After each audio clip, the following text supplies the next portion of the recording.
இறையேசுவில் பிரியமான சகோதரர்களே, சகோதரிகளே, இறைவனின் ஆசீரும் அருளும் என்று உங்களோடு நிறைவாய் தங்கட்டும். என்று ஆண்டின் பொதுக்காலத்தின் 20ஆம் ஞாயிறு. என்று நம் சிந்தனைக்கு கொடுக்கப்பட்டிருக்கிற நலம் தரும் நற்செய்தி லூக்கா நற்செய்தி 12ஆம் அதிகாரம் 49 முதல் 53 வரை உள்ள இறைமுத்துக்கள். என்று நாம் சிந்தனைக்கு கொடுக்கப்பட்டிருக்கிற மைய கருத்து இறை அன்பின் தூதுவர்களாக உருமாறல். அன்பார்ந்தவர்களே, இன்றைய நற்செய்தியிலே ஆண்டவர் இயேசு கிறிஸ்து அன்பு தீயை மூட்ட வந்தேன் என்று சொல்லுகிறார். இந்த தீ எப்படி உலகிலே நிலைத்து நிற்கிறது, எப்படி உள்ளங்களை ஆட்கொள்ளுகிறது என்கிறதை பற்றி இன்றைய நற்செய்தி நமக்கு சித்தரிக்கிறது. அன்பார்ந்தவர்களே, புனித அவிலா தெரசாவை பற்றி நாம் கேள்விப்பட்டிருப்போம். இந்த புனித அவிலா தெரசா கார்மேல் சபையிலே புதுவிதமான மாற்றங்களையும் புது உணர்வையும் புத்தெழுச்சியும் கொண்டு வந்த ஒரு புனிதையாவார். இவர் ஸ்பெயின் நாட்டில் பல்வேறு இடங்களில் தனது துறவற மடங்களிலே பல்வேறு மாற்றங்களையும் புதுமையான எண்ணங்களையும் கொண்டு வந்திருந்த காலத்திலே தன்னோடு ஆனி என்று சொல்லக்கூடிய ஒரு அருட்சகோதரியை அழைத்து சென்றார். இவர் பிற்காலத்திலே புனித அவிலா தெரசா இறந்த பின் ஆனி அவருடைய பணியை தொடர மடத்தின் தலைவியாக ஏற்படுத்தப்பட்டார். அதற்கு பின்னால் அவர் பல இடங்களிலே சென்று புது புது மடங்களை ஏற்படுத்தினார்.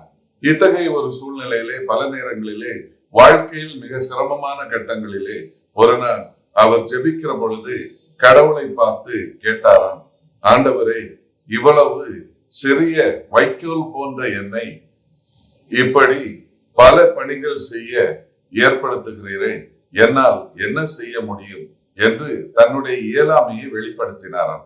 அந்த நேரத்திலே கடவுள் அவருக்கு ஜெபத்தின் பொழுது தோன்றி அவருக்கு சொன்னாராம், இத்தகைய சிறு சிறு வைக்கோல்களை வைத்துதான் என்னுடைய பெரும் விளக்குகளை எரிய செய்வேன் என்று சொன்னாராம். அன்பார்ந்தவர்களே, இன்றைய நற்செய்திலும் சரி, நம் ஒவ்வொருவருடைய வாழ்க்கையிலும் நாம் இறைவனின் அன்பு தீகளாக உருமாறவும் அவருடைய அன்பின் சுடரை இந்த உலகத்தில் பரப்பவும் நாம் அவரின் தூதுவர்களாக வாழ அழைக்கப்படுகிறோம். அன்பார்ந்தவர்களே, இன்றைய நற்செய்தியிலே ஆண்டவர் இயேசு கிறிஸ்து நான் தீயை மூட்டவே வந்தேன் என்று சொல்லுகிறார். இந்த தீயை மூட்டவே வந்தேன் என்கிற வார்த்தை கேட்கிற பொழுது பல நேரங்களிலே நம்ம பலருக்கும் இது மனதிற்கு ஒரு சலனத்தை ஏற்படுத்தக்கூடியதை போன்று தோன்றலாம். ஏனென்றால் எப்பொழுதும் தீ என்றால் அது அழிவிற்கு சமம் என்று நம்ம பலரும் பார்க்கிறோம். ஆனால் தீ என்று சொல்லுவது வெறும் அழிவிற்கு உரியது அல்ல என்பதும் விவிலிய பின்னணியிலே இதை பார்க்கிற பொழுது லேவியராகமம் 13ஆம் அதிகாரம் 52ஆம் வசனம் சொல்லுகிறது, தீயானது சுத்திகரிப்பின் அடையாளமாக எடுத்து கூறப்படுகிறது. அதே நேரத்திலே லூக்கா நற்செய்தி 3ஆம் அதிகாரம் 9ஆம் வசனம் மற்றும் தொடக்க நூல் 19ஆம் அதிகாரம் 24ஆம் வசனங்கள் குறிப்பிடுகிறது, தீயானது தீர்ப்பு நாளிற்கு அறிகுறியும் அதே நேரத்தில் தீயவர்கள் தண்டிக்கப்படக்கூடிய, அதாவது அழிக்கப்படக்கூடிய நாளை குறிப்பதுதான் தீ என்று எசையா இறைவாக்கினர் 66ஆம் 15ஆம் வசனத்திலே குறிப்பிடுகிறார். அதே நேரத்திலே தீயானது அழிவும் அதே நேரத்தில் பிறருக்கு அது ஒரு தண்டனையின் அடையாளமாகவும் இருக்கும் என்பதை சக்கரியாகமம் 13ஆம் அதிகாரம் 9ஆம் வசனம் எடுத்து சொல்லுகிறது. எசையா இறைவாக்கினராகமம் 1:25 குறிப்பிடுகிறது, தீயானது சுத்திகரிப்பின் அடையாளமாக இருக்கிறது என்பதும் அதே நேரத்தில் இறைவனில் நம்பிக்கை கொள்ளக்கூடியவர்களுக்கு அவர்கள் தீயில் நடந்தாலும் அவர்கள் துன்புறுத்தப்பட மாட்டார்கள் என்கிறதை எசேயா இறைவாக்கினர் 43ஆம் அதிகாரம் 2ஆம் வசனம் குறிப்பிடுகிறது.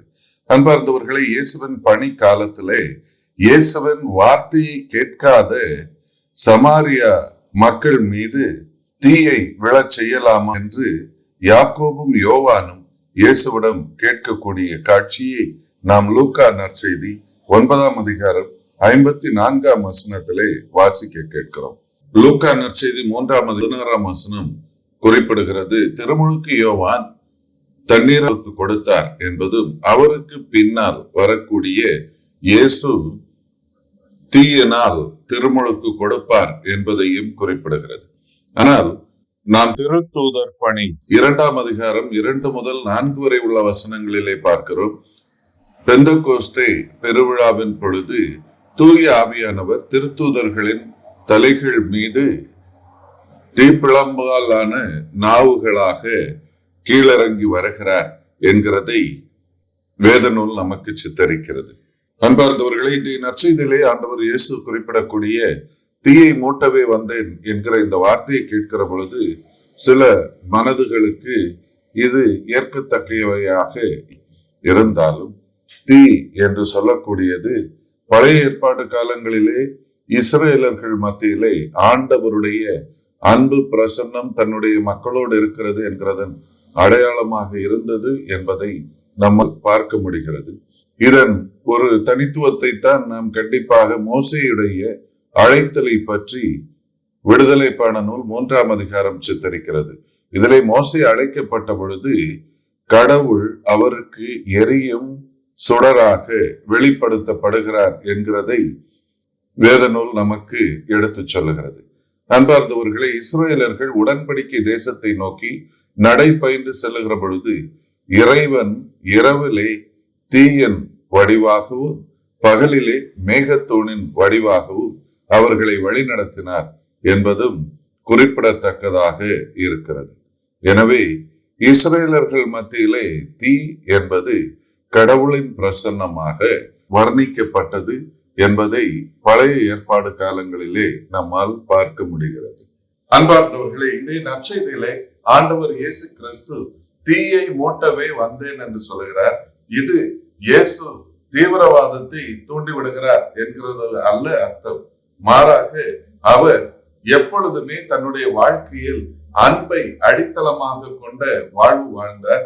எனவே பிறரை கீழே ஏய்த்து விடக்கூடிய ஒரு கூட்டத்தை அவர் உருவாக்கவில்லை. தீவிரவாதத்தை உருவாக்கக்கூடிய கூட்டத்தை அவர் உருவாக்கவில்லை. மாறாக அவர் அன்பை வளர்க்கக்கூடிய, அன்பை பகிரக்கூடிய கூட்டத்தை இயேசு உருவாக்குகிறார். இவர்கள் நீதியின் பால் சார்ந்து நிற்கக்கூடிய ஒரு கூட்டத்தை இயேசு உருவாக்குகிறார். உண்மையின்படி நிற்கக்கூடிய ஒரு கூட்டத்தை உருவாக்குகிறார்.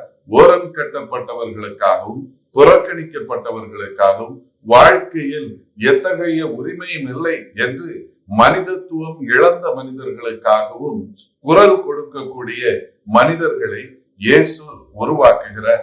இவர்கள்தான் அன்பு தீயால் இந்த உலகை பற்றி எறிய செய்யக்கூடியவர்கள் என்பதை இன்றைய நற்செய்தி நமக்கு சுட்டி காட்டுகிறது. இயேசு வாழ்ந்த காலத்திலே அன்பு செய்யுங்கள் என்று பணித்தார்.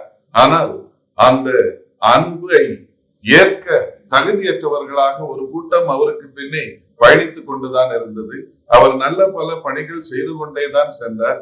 ஆனால் அவரை எதிர்க்கக்கூடிய கூட்டமும், அவரை சித்திரவதை செய்ய தயாராக இருந்த கூட்டமும் அவருக்கு பின்னே சென்று கொண்டுதான் இருந்தது. எனவே இயேசு தன்னுடைய காலத்து போதனையை அவர் மாற்றி அமைக்கிறார். எதிரியை எதிர்க்க வேண்டும் என்பதை விட எதிரிக்காக ஜெபியுங்கள், அவரையும் நேசியுங்கள் என்று இயேசு சொல்லக்கூடியது இந்த போதனை. இவர்கள் இயேசுவை சுற்றி இருந்தவர்களுக்கு ஏற்றுக்கொள்ள முடியவில்லை. அன்றும் இன்றும் உண்மை இதுதான் என்று போதிக்கக்கூடியவர்களை எதிர்க்கக்கூடிய நபர்கள் இருக்கத்தான் செய்கிறார்கள். நன்மையை செய்யக்கூடிய மனிதர்களை எதிர்க்கக்கூடிய நபர்கள் இருக்கத்தான் செய்தார்கள். தன்னுடைய வாழ்க்கையில் எத்தகைய சூழ்நிலை வந்தாலும் சரி, அன்பை மட்டுமே பகிர்ந்து கொள்வோம் என்று வாழக்கூடியவர்களுக்கு வெறுப்புகளை விதைக்கக்கூடிய மனிதர்கள் நம்முடைய சமூகத்திலே வாழ்ந்து கொண்டுதான் இருக்கிறார்கள். இன்று இத்தகைய அனைத்து மனிதர்கள் மத்தியிலும் உண்மையின் பக்கம், அன்பின் பக்கம், நீதியின் பக்கம் வாழ்வது நமக்கு மிக கடினமானது என்கிற நிலையிலே பல நல்ல உள்ளங்களும் மனம் தளர்ந்து போகக்கூடாது. அவர்கள் தொடர்ந்து அன்பின் சாட்சிகளாய் உருமாற தயாராக வேண்டும் என்கிறதை இன்றைய நற்செய்தி நமக்கு வெளிப்படுத்துகிறது. நம்முடைய சாதாரண வழக்கு பேச்சிலே நாம் அனைவரும் சொல்லுவோம், அதிகப்படியாக மாங்காய் எந்த மரத்தில் இருக்கிறதோ அதுதான் அதிகப்படியான கல்லறிபடும். அன்பார்ந்தவர்களே, உண்மை, நீதி, அன்பு எங்க அதிகப்படியாக இருக்கிறதோ அங்கேதான் அதிகப்படியான எதிர்ப்புகளும் தோன்றும் என்பதை நாம் மறந்துவிடக் கூடாது. எனவே அன்பின் தீகளாக, அன்பின் தூதுவர்களாக உருவெடுக்க வேண்டிய அருளையும் ஆசிரியையும் வேண்டி ஜெபிப்போம். இறைவன் நம் அனைவரையும் நிறைவாக ஆசீர்வதிப்பாராக. ஆமென்.